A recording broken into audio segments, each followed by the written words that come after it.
జెండా ఊపి మహిళలకి 0 బేసిక్ టికెట్ అంటే వాళ్ళు ఆధార్ కార్డు కానీ రేషన్ కార్డు కానీ ఓటర్ కార్డు కానీ ఈ మూడింట్లో ఏది చూపించినా దాన్ని 0 టికెట్ ఇచ్చి ఈ రాష్ట్రంలో ఎక్కడి నుంచి ఎక్కడికైనా ప్రయాణం చేసే అవకాశం ఈ ఎన్డీఏ కూటమి ప్రభుత్వం కల్పించింది.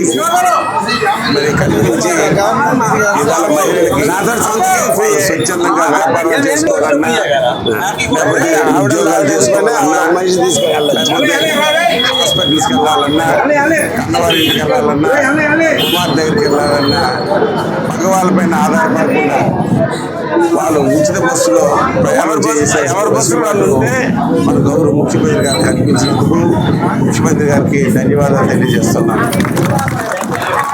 సోదరులారా, మడపా దగ్గర బస్సులు గమనిస్తే చంద్రబాబు నాయుడు అనే వ్యక్తి ఈ రాష్ట్రానికి ముఖ్యమంత్రి అయిన వరకు భారతదేశంలోనే అంటే ఇది ఒక గొప్పతనం, ఇది ఒక గర్వం. భారతదేశంలో మహిళలు 2వ తరం పౌరులుగా గుర్తించబడేవాళ్ళు. అంటే మహిళలు అంటే కేవలం వంటింటికే పరిమితం అయ్యి ఉండేది చంద్రబాబు నాయుడు ముఖ్యమంత్రి అవ్వకముందు. స్వర్గీయ ఇందిరాగాంధీ కలిపి భారతదేశానికి ప్రధానమంత్రి అయినప్పటికీ ఆడవాళ్ళకి ఈ గౌరవం వచ్చిందంటే చంద్రబాబు నాయుడు ముఖ్యమంత్రి అయిన తర్వాతే.